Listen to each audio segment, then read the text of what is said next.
This is the first year in like 8 years where I am not a Rouge at Sephora, which tells me that I have been so much more intentional about my purchases and the products that I want to recommend to you guys too. You guys know that I've tried so many products throughout my years here on YouTube, and just within these last 2 years, my style and my makeup preferences have really shifted to a more natural kind of minimal look, which I have really been loving. And that also means I've been getting a little bit more into like skincare, fragrance, and body care, just a little bit less makeup. I actually have a lot of products that I've finished up recently in this bag. Also, can we just give a cute little shout out to this from Planned Parenthood? Love her. If you want to see a full empties video, let me know, but I actually have quite a few Sephora repurchases and just restocks that I need to make. Starting with a milky toner. I love a milky toner. This is the first thing that I apply on my skin after I wash it because my skin does lean on the drier side. So recently I have finished this Ilia one. This is the base face milk and I did really like it. It's a little bit more of a thicker consistency and it really does feel like a lightweight moisturizer. And then I have 2 bottles of the Laneige cream skin. I finished both of these, but then also I did try the Fenty Fat Water. I had some issues with that packaging and ended up pouring it into this one. And then recently I tried the Rhode glazing milk because the whole internet has talked about this, but I actually think it broke me out. I really wanted to like this, but I just found that I was getting more texture on my skin when I was using this, and that's clearly not what I want. So with all these empties, the one that I'm going to repurchase is the Laneige one, and I like this because they have a little pouch that you can buy, so it's a little bit cheaper than just buying the entire bottle and just a bit more sustainable. Then I have 2 empties from Paula's Choice. These are both like their liquid exfoliants. This one's the 2% BHA with salicylic acid, and then we have this one. It's a bit newer. It's the mandelic acid with lactic acid. Lots of acids. But if I had to pick one out of these 2, I'm gonna repurchase this one. This is definitely a staple for me in my skincare routine because I do have acne prone skin, so my skin loves the salicylic acid, and I find that it really does help with the texture because I'll just get like little, just like clogged pores, and this really helps just kind of unclog my pores and clean them out. It's super gentle and lightweight. It doesn't dry out my skin. I use this probably every other day at night, but this is definitely going to be a repurchase for me. Another salicylic acid product I like is this cleanser from the Inkey List. It's literally called the salicylic acid cleanser. I have gone through so many of these. Again, my acne prone skin loves this. I've been without this for a while and I've just found myself missing it in the shower. Again, this is gentle on my skin. It doesn't strip my skin or make me feel too dry, and it definitely does help keep my acne and my texture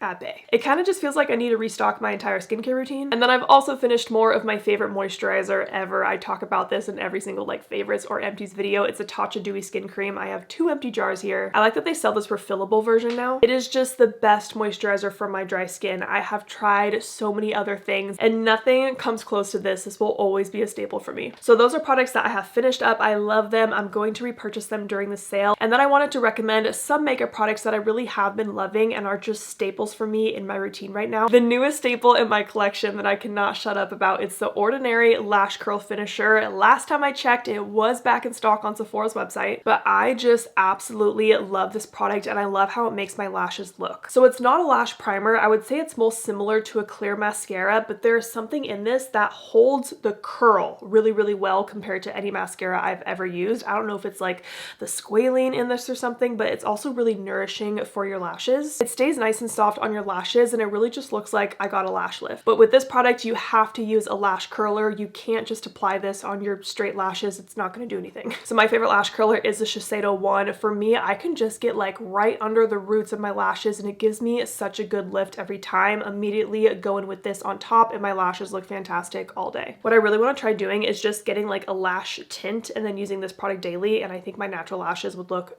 even more fantastic. Another product that has become a staple for me in my makeup routine, it is my daily lip. It's the Rhode lip pencil in Twist. I really love the shape of this lip pencil. I think it is so creamy and easy to apply. The shade is also really close to my natural lip color, so I just find it just complements my skin tone really well. And I prefer the softer look of this over using like a classic lip pencil. That's gonna give you a much harsher line, where this one's a bit softer. And then I'll just pop a little bit of a gloss on top. I've still been really into the Huda Beauty Faux Filter Jelly Oils. This gives you such a juicy look to your lips. I actually posted, it was either a TikTok or a short, where I had some kind of lip combo. I was wearing one of these glosses and I had so many people be like, did you just get lip filler recently? I had a couple people tell me that my lips looked too big, that my filler looked bad, and I was like, I didn't get filler, it's just lip gloss. I don't know, maybe I like really overlined my lips that day too, but like this is just so juicy looking. I love it. There are a few different shades of this. They are all pretty sheer, so like I honestly kind of like them all. But this one is Juicy Pink Lady, super, super sheer. It's like almost clear, but it has a little bit of pink in it. I've also just really simplified my brow routine, so another staple for me is still the Rare Beauty Clear Brow Gel. I've been kind of doing more of a fluffy brow where I start with this product and just really work it in, kind of fluff my brows up, get them nice and in place. And this one really does hold my brows in place all day. And then I've been going in with my go-to brow pencil. It's the Anastasia Brow Wiz in medium brown. This has been a staple for me for so many years. And I just use a little bit of this pencil to fill in some sparse areas, kind of right underneath the front of my brow and then the arch and tail. I did recently see that she came out with like a super, super thin pencil, and I gotta say I'm pretty intrigued by it. If you've tried that one, let me know your thoughts, because clearly I love the Brow Wiz. So if I love this one, I feel like I should love the thinner one too, right? And then for eyes, I've talked about how I'm not into wearing a lot of eyeshadow these days. I've mostly just been like contouring my eyes and adding highlight where I want it. So for that contouring, I've still been really into the Natasha Denona Mini Eye Sculpt palette. I should specify the cool tone one because there is the original palette as well. I mean, honestly, I think both of these are great. I've done a video where I compared these two, but I really have been grabbing for this cool tone one a lot. If I'm trying to do just like a super simple, easy eye contour like what I did today, I'll take this middle shade right here and I'll just run a little bit of that along my lower lash line, maybe along my top lash line, the outer part of it. I like to bring it into the contour of my nose, like right into my eyebrow here. But yeah, that's just been a really good, cool contour shade for me. And then if I do want to do more of like an eyeshadow look, I can definitely add some depth with these guys or brighten with these ones. My last makeup staple is still the Huda Beauty loose setting powder in the shade Poundcake. But I wanted to mention this because I have been using it in a slightly different way that I've been using it in the past. Like before, when I would use this on camera, I'd use something like a velour puff or like a super dense brush like this, and you like really pack it on where I want the powder. But I've switched to using a lot more of a small fluffy brush where I can be really precise with where I'm placing it. And while this can be a super mattifying powder if you're using a lot, if you use a small little brush like this, it just looks a lot more like diffused, airbrush, and soft. And I'm not gonna look overly powdery. Because with wearing less makeup, I was like, I don't know if I can wear this powder anymore because it's so intense, but I really just kind of changed my application and I still love it. I have a couple things that I'm debating on buying, and a lot of these are kind of like about fragrance, body care. So I want a new fragrance for spring and summer because the way that my brain works, like my memory is so attached to scent that I can't wear the same fragrance for like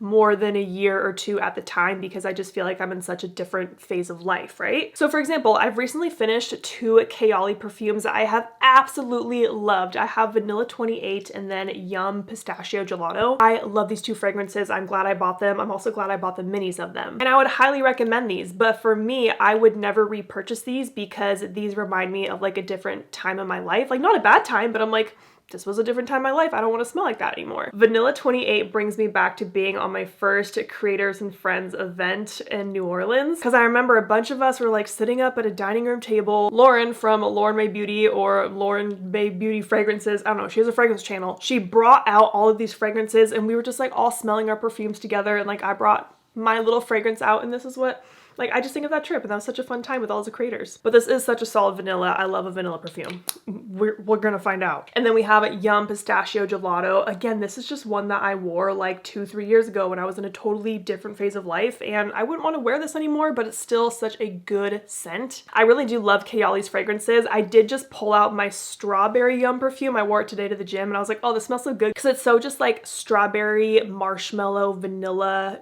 springy. I don't know, that was good. I also have a couple products from Sol de Janeiro that I've finished, but I'm not going to repurchase, but I still want to recommend them to you guys. I have this big bottle of the Black Amber Plum Vanilla Woods number 40.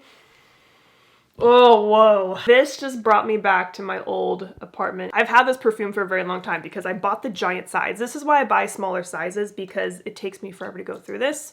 Wow, this just brought me back like 6 years though. That's crazy. Great scent. I just can't wear it anymore. But my recent Sol de Janeiro obsession is number 59. Is this the one that had the whole like spider drama with it? I don't know, but I love this smell. The body wash I finished up. I did really like it. It lathered really, really nicely. Then I have a mini of the body mist. I'm not out of it yet, but I'm getting low. And then the body butter is so good. I love how the smell just lingers on this. I'm getting pretty low on this one too, but this is just like thick and rich on your skin. Like if I was doing an everything shower, boom, boom, This on top, delicious. And then if you watch my videos, you probably know I was in a Phlur vanilla skin phase for a while. I have the body mist right here that you can tell is very low. I have the perfume. And then Phlur vanilla skin has been my daily vanilla for like the last 2 years or so. I love this scent. I think it is delicious. They recently sent me their honeymoon perfume and I didn't think I was gonna like this at first, but I really have been liking it. It's just like a little sweet honey. I believe there's vanilla in there as well. But I've been like slowly phasing out vanilla skin. I've been wearing honeymoon, but I still want another new fragrance. So I've been looking at the brand Cyklar because I recently bought some of their stuff during Black Friday off their website. I think I saw like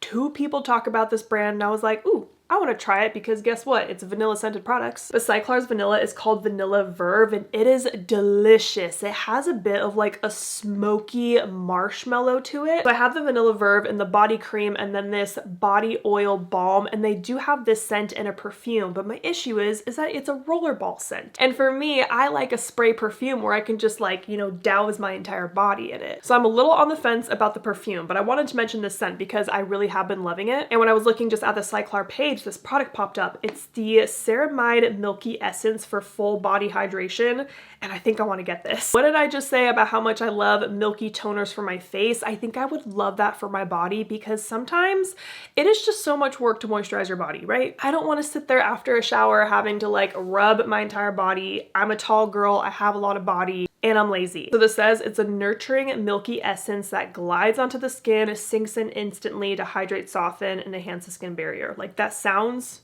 like exactly what I want. If you've tried this product, let me know your thoughts. Going back to vanilla perfumes, I also have my eye on the new Summer Fridays one. I don't know, I'm kind of excited to see Summer Fridays coming out with a perfume. So this is a sunlit vanilla with caramel. It just sounds so good to me. Vanilla, caramel, tonka bean, a little bit of amber. And then there's one more perfume I was looking at and I've actually never heard of this brand before. It's called Dead Cool and it's this mochi milk perfume. So this one got me because it has a marshmallow note, and kind of like I said, I love a marshmallow note, like the sweet yum bougie one from Kayali. This one I was just talking about has a marshmallow note, so I don't know, I'm kind of leaning towards this one. And I was seeing some reviews on TikTok and people were saying it smells like Lucky Charms, just like sweet delicious vanilla Lucky Charms. I'm like, that sounds amazing. And I'll just get the travel size too. Like I said, I'm not one to really buy a full size, especially of a perfume I've never smelt before, but I'm just ready for something new and fresh. Ooh, the other thing on my list that I think I will buy and I'm actually pretty excited about is the Westman Atelier Face Trace Cream Contour Stick. So here's the thing, I've talked about how I'm not really self-tanning as much anymore. I don't know what happened, what clicked in my brain, but I love my pale white skin right now. And as someone that used to fake tan weekly for years and years and years, a lot of the makeup products I have are just for like a more my tan skin tone, right? So I need a cool tone like contour stick product. And I've been wanting to try Westman Atelier. So they have this new shade that looks like it's perfect for really, really fair skin. It's a neutral nude latte. Looks perfect for me. And then I've also been looking at some new blushes too, because again, same problem. A lot of my blushes just pull really, really warm on me when I need them to be more cool toned and neutral. Do I want to buy this just for the name She Goes to the Gym?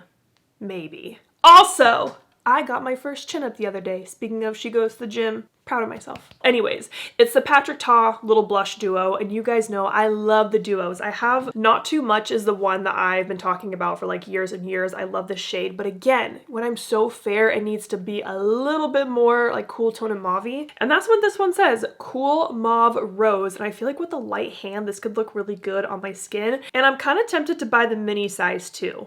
I don't know, I might do the math with like the grams and everything because it might just be worth it to buy the full size. I don't really know yet. I think minis are so cute. I kind of forgot that MAC is now at Sephora, and I literally just like typed in blush into the Sephora search and just wanted to see what popped up. And this Glow Play cushiony lightweight buildable blurring blush popped up, but specifically this shade of Blush Please. It's a neutral light mauve and it looks like a really, really pretty, just soft wash of color. And the formula just looks really nice too, but I really like that shade, and that's something that we don't see a lot in blush lines right now, you know? That was a lot of products, but like I said, I'm just trying to be a lot more intentional with the products that I'm using, the products that I'm buying, the products I receive in PR that I'm opening up and trying for myself. I'm really just trying to be a smarter and more mindful consumer overall. So if you guys want to check out any of the products I talked about today, they will be linked down below in the description box. So I will see you guys in the next one.